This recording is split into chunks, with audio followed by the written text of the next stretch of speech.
नंतर आपलं पुन्हा एकदा स्वागत। जिथे कुणीच पोहोचलं नाही तिथे न्यूज 18 लोकमत पोहोचलंय। गेवराई तालुक्यातील सिरस मार्ग मोसंबी हब महापुरात पूर्णपणे उद्ध्वस्त झालेला आहे आणि मोसंबीची झाडं मुळासकट वाहून गेली आहेत। सिंदफणा नदीला आलेल्या महापुरानं मोसंबी बेल्टवर शोककळा पसरलेली आहे।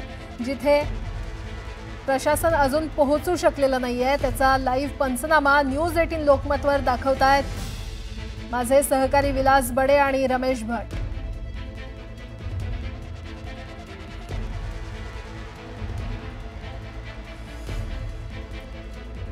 तर आपण त्यांच्याशी संपर्क साधूच या। मात्र आपण पाहतोय राज्यात अतिवृष्टीमुळे कशा पद्धतीने मोठ्या प्रमाणात नुकसान झालेलं आहे। महापुरामुळे बीड जिल्ह्यात मोठं नुकसान झालेलं आहे।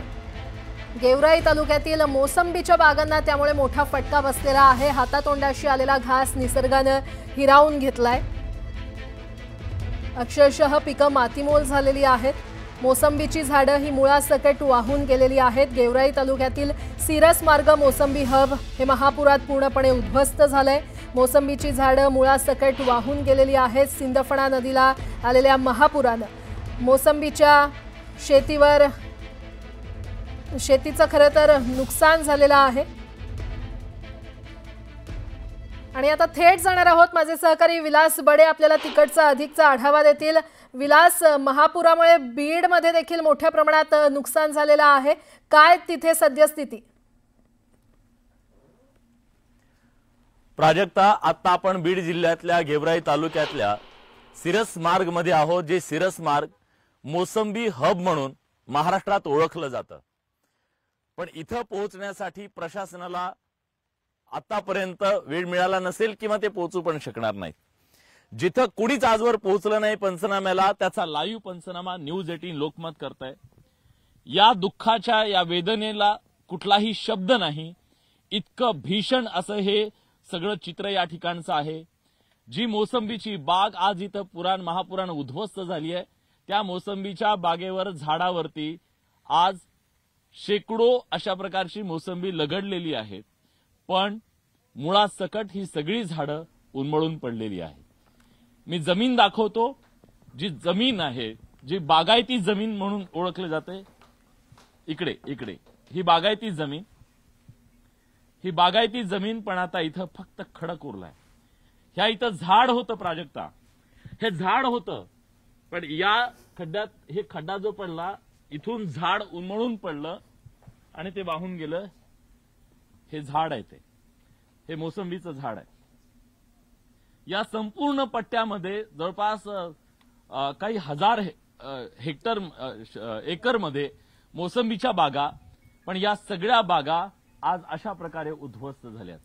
एक मोसंबीचं झाड 5 वर्ष जगवावं लागतं, तेव्हा त्याला 5 वर्षाच्या नंतर फळधारणा लागते आणि पुढची 25 वर्ष हे झाड इथल्या शेतकऱ्याची भाकरी असतं। आज ही झाडं मुळासकट उन्मळून पडलेली आहेत। ही केवळ झाडं नाही, इथला शेतकरी सुद्धा झाडांसारखाच उन्मळून पडलेला आहे। जिथपर्यंत नजर जाईल आपली तिथपर्यंत ही स्थिती आहे। हे वाहून आलेलं सगळं आणि ही माती, हा गाळ इकडे आला, इथं डोंगर तयार झाला, हा शेतामध्येच अशा प्रकारे बागेमध्येच। तिकडे जाऊ नका। हे गाळ आहे, गाळात पाय फसतात। ही सगळी झाडं, ह्या मुळ्या, आणि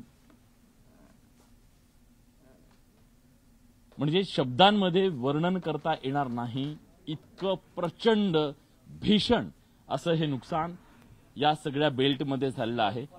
आणि ही माती आता तिकडून वाहून आलेली काही माती, राडारोडा, हा सगळा साफ करायला ना शेतकऱ्याला लाखो रुपये लागतील। हे सगळं काढायचं आणि मग जगायचं कसं, हा सगळ्या प्रश्न आहे।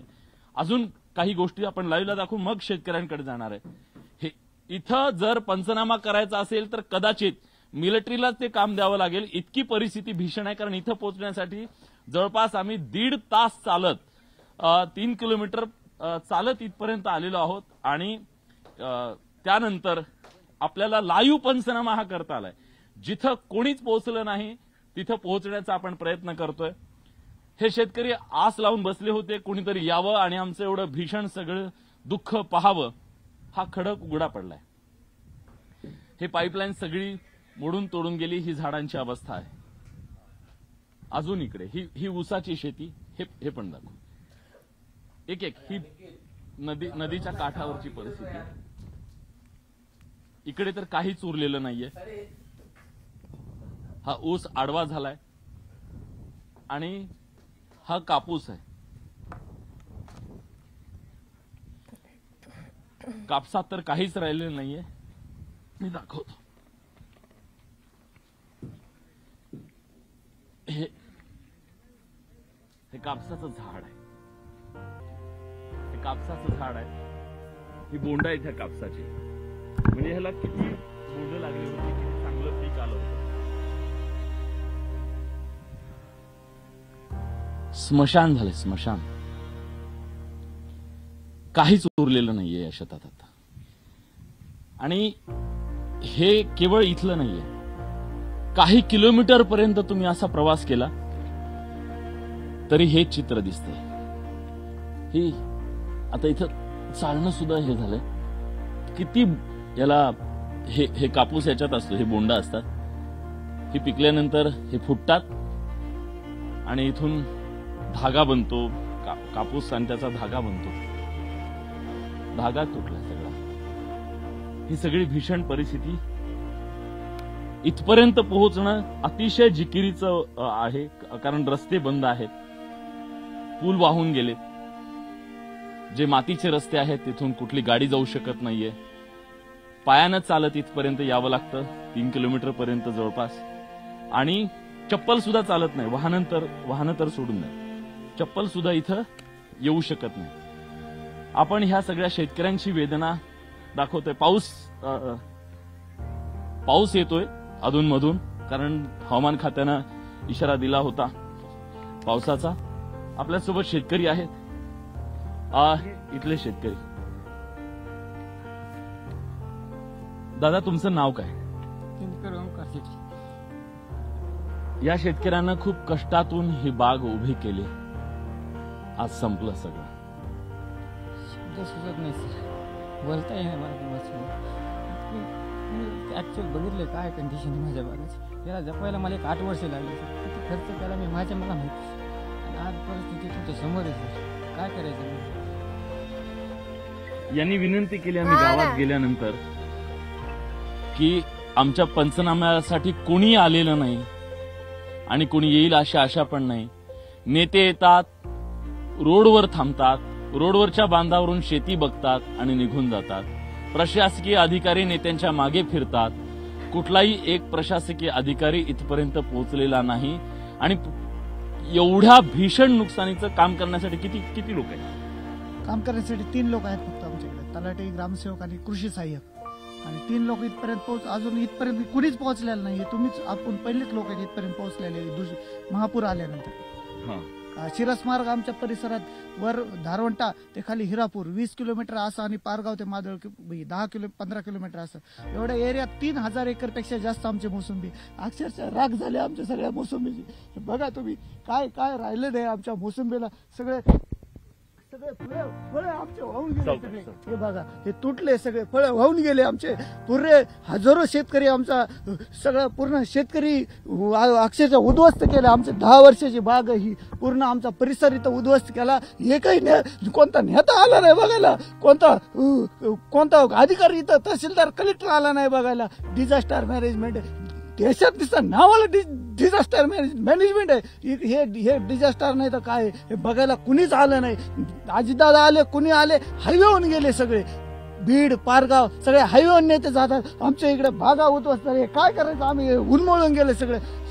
आमची जमीन वाहून गेली। हे बघा काय राहिले, खडक राहिला नसतं इथं। हे बघा, खडक आहे नसतं, हे काय, हे खडक आहे, जमीन सगळी इतका 1-1 फूट जमीन वाहून गेली आमची। याचा पंचनामा सुद्धा जमीन खरडून गेली म्हणून करत नाहीत। आम्ही तलाट्याला, ग्रामसेवकला सगळ्यांना सांगतो, तुम्ही इथं या, आमचं खरडून गेलेलं पंचनामे करा, आमच्या पिकांचे पंचनामे करा। पण हे आमचं उद्ध्वस्त झालेलं हे कुणी आलं नाही आतापर्यंत। हे आम्हाला शेतकऱ्यांना मदत पाहिजे, ही कधी मदत मिळणार?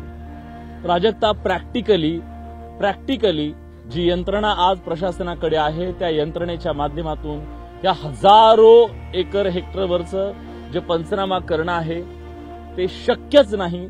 कारण आता इथपर्यंत पोहोचण्यासाठी ज्या प्रकारे पोहोचावं लागतंय आणि एका एका शेतामध्ये जिकडे नजर जाईल तिथपर्यंत हे भीषण चित्र आहे. आणि त्यामुळे हे पंचनामे कधी होणार आहेत आणि हे सगळेजण वाट पाहत आहे, कारण रान नीट करायचंय. उद्या हे सगळं जर काढायचं असेल तर त्याचा पंचनामा होणं अतिशय गरजेचं आहे. आणि पंचनामे कधी केले जाणार असा प्रश्न हे सगळे विचारत आहेत. ही मुळं, माती, किती वेग असेल पाण्याचा आणि काय विध्वंस केलेला आहे या सगळ्या परिसरामध्ये. म्हणजे आपण शहरांमध्ये कुंडीमध्ये जेव्हा एखादी माती घेतो, अमेझॉनहून माती मागवतो किलोभर, तर त्या मातीची किंमत 50 रुपयापेक्षा जास्त आहे. किलोभर मातीची 50 रुपये किंमत आहे. आज इथली लाखो टन माती शेतकऱ्याची वाहून गेली आहे. लाखो टन माती वाहून गेलेली आहे. खडक उघडा पडलेला आहे. बागाच्या बागा उद्ध्वस्त झालेल्या आहेत. या शेतकऱ्याचं नुकसान कोण आणि कसं भरून देणार हा खरं तर प्रश्न या सगळ्यांच्या समोर आहे. आणि या अशा उन्मळून पडलेल्या अवस्थेमध्ये पुन्हा उभं कसं राहायचं हा सवाल एक यक्ष प्रश्न आहे.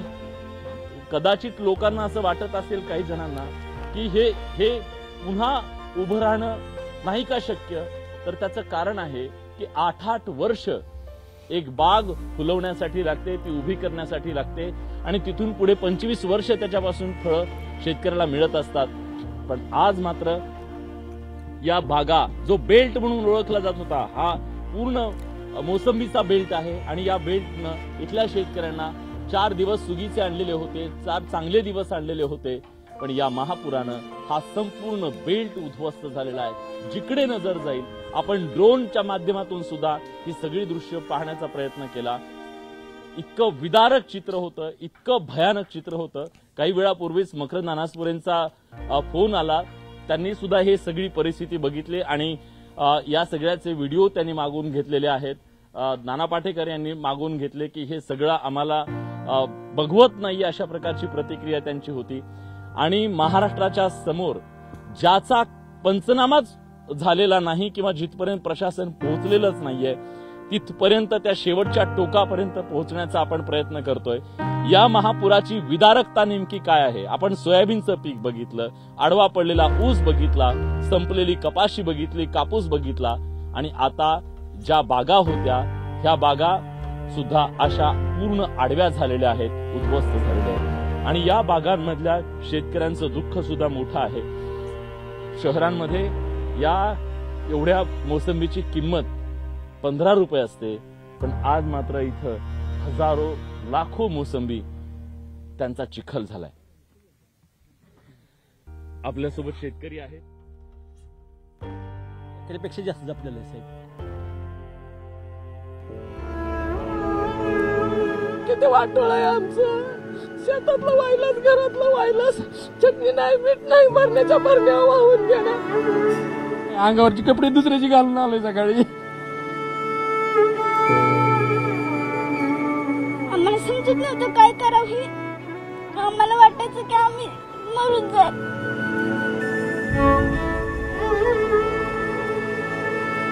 असं वाटतं मला रडावं आणि मी फाशी घेऊन मरावा. दाटून नाही म्हणत आहो, ही माझी खरी सत्य परिस्थिती.